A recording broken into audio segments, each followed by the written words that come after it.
आसन पर आप हैं, महिला हैं।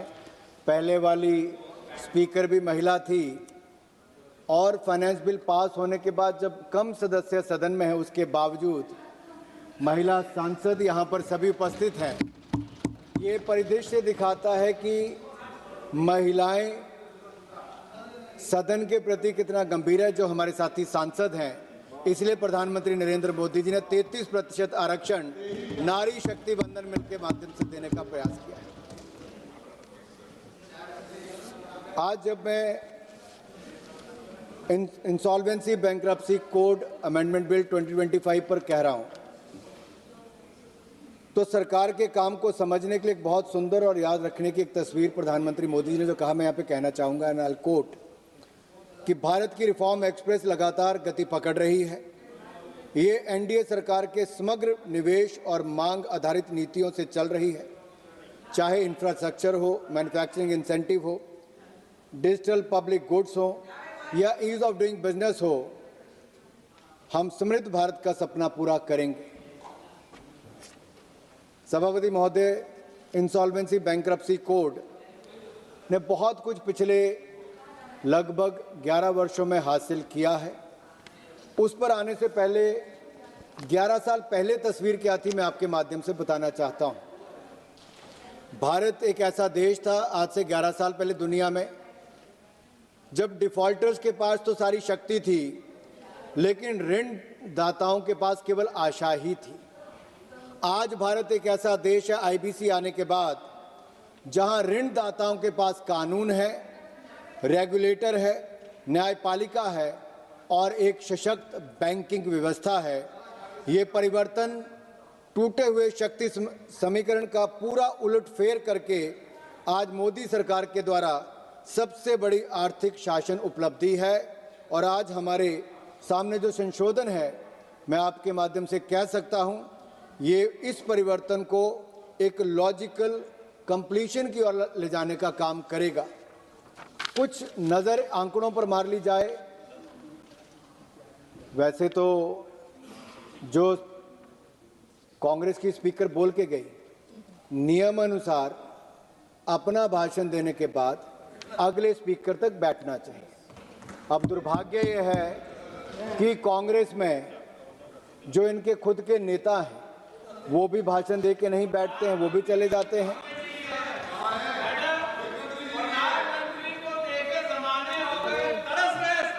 मैं जावेद जी की पीड़ा समझता हूं। ये अविश्वास प्रस्ताव तो लेकर आए थे, लेकिन इनको ही बोलने का मौका इनकी पार्टी ने नहीं दिया। बड़ा अन्याय आपके साथ किया था, बहुत अन्याय किया आपके साथ, लेकिन ये नियम है। और जो नियम सदन के, मैं आपको केवल वो याद करवा रहा हूं, क्योंकि कुछ बातें वो माननीय सांसद यहां पर कह के, मैं उस पर चर्चा जरूर करूंगा।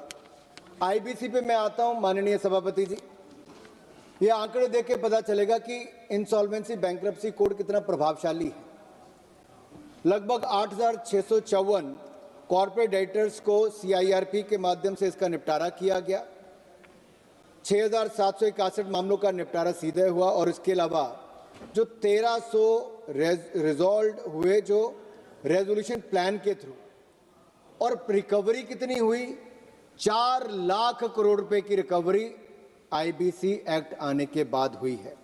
लिक्विडेशन वैल्यू का 170% मिला है और फेयर वैल्यू का 94% मिला है। 2,430 अपील, समीक्षा, समझौते वापस लेने के माध्यम से बंद हुए और जो रेजोल्यूशन टू लिक्विडेशन रेशियो है, इसमें भारी सुधार हुआ है। 2018 तक मात्र 20% था, अब ये बढ़कर 91% हुआ है। बहुत बड़ी छलांग यहाँ पर लगी है। यहाँ पे कंपनियों को खत्म करने की बजाय बचाने और आगे बढ़ाने का काम हुआ। अगर मैं पुराने मामलों की बात करूं तो 40% रिजॉल्व सीआरपी जो कंपनीज हैं, जो पहले बीआईएफआर में चले गई थी और डिफंक्ट हो चुकी थी, ऐसे के जिनकी संपत्तियां एक तरह से पूरी तरह से खत्म हो गई थी, क्रेडिटर्स ने उसमें भी रिकवरी 18.91% तक की, जिसकी लिक्विडेशन वैल्यू 152% उसका वसूल किया गया। ये भी एक बहुत बड़ी उपलब्धि है। तो मैं कहना चाहता हूं, आईबीसी केवल पैसे की वसूली नहीं है, ये कंपनी का पुनरुद्धार करने का कार्य भी हुआ है। ऐसे व्यवसायों को फिर से जीवंत करने का जो अन्यथा गायब हो जाती है, बंद हो जाती है, वो किया गया। So IBC is not just recovering money, it is resurrecting companies. हमने जो विरासत में क्या पाया वो भी बताना जरूरी है विपक्ष को। भारत का IBC से पहले का दिवालियापन का परिदृश्य क्या है? सभापति महोदय, हमने भारत के आर्थिक इतिहास के उस अध्याय को फिर से देखना होगा जो इससे पहले था, और ये कोई गर्व करने वाला अध्याय नहीं था। ये एक सिस्टमैटिक फेलियर आप हमें देकर गए थे। इंस्टीट्यूशनल पैरालिसिस था, पॉलिसी पैरालिसिस तो था ही, और इनजस्टिस एट इंडस्ट्रियल स्केल था। 2016 से पहले भारत का दिवालियापन ढांचा एक ढांचा नहीं था, एक विरोधाभासी कानूनों, दोहराए जाने वाले तंत्रों और प्रतिस्पर्धा अधिकार क्षेत्रों का एक संग्रह था, जिसमें से निकलता कुल नहीं था।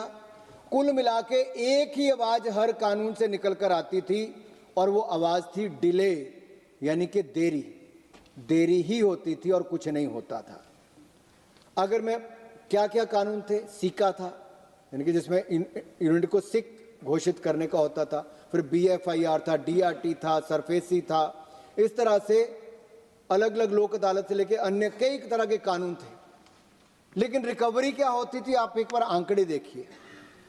सीका में जब एक बार सिक घोषित कर दिया जाता था तो उसको BIFR में भेज दिया जाता था, और BIFR को पुनर्वास प्रस्तावों की जांच करनी थी, या तो कंपनी को पुनर्जीवित करना था या फिर उसको बंद करने की सिफारिश करनी थी। इसी में 7-7 साल लगा देते थे, और कंपनियों ने तो ढूंढ लिया था कि उनको तो एक आश्रय मिल गया था कि मालिक बन के रहना है, बैंक का पैसा, क्रेडिटर का पैसा नहीं देना, केवल BIFR तक ले जाओ, खुद बैठे रहो, सैलरी भी लो, इंसेंटिव भी लो, मजे भी करो, और ऋण दाताओं के पैसे मत वापस करो। ये UPA की सरकार को और कांग्रेस का देन था। कई सालों तक कार्रवाई चलती थी, 7-7 साल तक BIFR में औसतन कुछ नहीं निकलता था। संपत्तियां खराब हो जाती थी, कर्मचारियों को नुकसान होता था, बैंकों के ऋण के बाद भी कुछ नहीं मिलता था, और बट्टे खाते डालकर बोझ करदाताओं पर डाल दिया जाता था। और BIFR जब कह देती थी अच्छा इस कंपनी को बंद करना है, तो कोर्ट में जाना पड़ता था। और भारत के कोर्ट्स का तो आप हाल देखते हैं, हमारे न्यायाधीश कितना काम करते हैं, कितना उनके ऊपर बोझ है, और कितने पेंडिंग मामले उनके ऊपर हैं, और यहाँ पर और मामले उनके पास जाते थे, और वहाँ पे क्या होता था, 10-15 साल और लगते थे, बैंकों को पैसा नहीं मिलता था, और कंपनी वाले मौज करते थे। और वापस क्या मिलता था? जब लिक्विडेटर ने अंततः संपत्ति को बेचने के लिए कहा, तो मिलता था मूल मूल्य का एक अंश, सड़ी गली मशीनरी, समाप्त अनुबंध, चले गए कर्मचारी, और बची खरी जो साख बचती थी, थोड़ी बहुत गुडविल, वो बचती मिलती थी। DRT के माध्यम से क्या हुआ? DRT में तो अगर 100 रुपये देते थे तो 25 रुपये मुश्किल से वापस मिलता था। सरफेसी आया तो उससे में भी थोड़ा बहुत उससे बेहतर रिकवरी होनी शुरू हुई, लेकिन कुछ नहीं मिल पाता था। तो 2016 से पहले का जितना भी काम हुआ उसमें क्या था? अर्थशास्त्रियों की भाषा में कहें तो उसको कहते थे एवरग्रीनिंग, यानी कि बैंकों द्वारा बार बार खराब ऋणों को रोल करते रहना, एवरग्रीन करते रहना, और ये मानक संपत्ति के रूप में प्रस्तुत करने का ये RBI ने कह दिया था। नुकसान की पहचान को स्थगित कर देना, प्रमोटरों को अपनी कंपनियों में पैसे लेते रहने देना। बैंकों का कभी एसेट क्वालिटी रिव्यू करते ही नहीं थे। अगर एसेट क्वालिटी रिव्यू करने का निर्देश किसी ने दिया तो प्रधानमंत्री नरेंद्र मोदी की सरकार आने के बाद दिया, और बही खाते सही करने का काम दिया। ये तो PSUs के नाम पे पैसा लेके अपना फाइनेंशियल डेफिसिट जो है, फिस्कल डेफिसिट जो है, उसको ठीक करने की बात करते थे। फर्जीवाड़ा करती थी UPA की सरकारें, कांग्रेस की सरकारें। और मैं यहाँ पे माननीय सभापति जी कहना चाहता हूँ बड़ी गंभीरता के साथ, जब ये एसेट क्वालिटी रिव्यू बैंकों का हुआ तो ग्रॉस NPA फाइनेंशियल ईयर 2018 में 11.25% तक पहुंच गया। 10,35,000 करोड़ से ज्यादा के बैड लोन थे। लेकिन मोदी सरकार ने ईमानदारी के साथ काम किया। 4R रिफॉर्म्स हम लेकर आए, और उस 4R रिफॉर्म्स को हमने रिकॉग्निशन, रेजोल्यूशन, रिकैपिटलाइजेशन और रिफॉर्म्स, इसके माध्यम से सुधार किया। और आज मैं कहना चाहता हूं, जो उस समय 12 में से 11 public sector bank PCA framework में थे, आज 12 के 12 पब्लिक सेक्टर बैंक मुनाफे में हैं और लगभग सालाना 1.25 लाख करोड़ रुपए का मुनाफा आज भारत के सरकारी बैंक कमा रहे हैं, तो नरेंद्र मोदी की सरकार की नीतियों के कारण कमा रहे हैं। यही नहीं सभापति महोदय, ये जो ग्रॉस एनपीए है, आप एक बार थोड़ी नजर थोड़ा पीछे डालेंगे, जब 2004 में अटल जी की सरकार बनी तो उससे पहले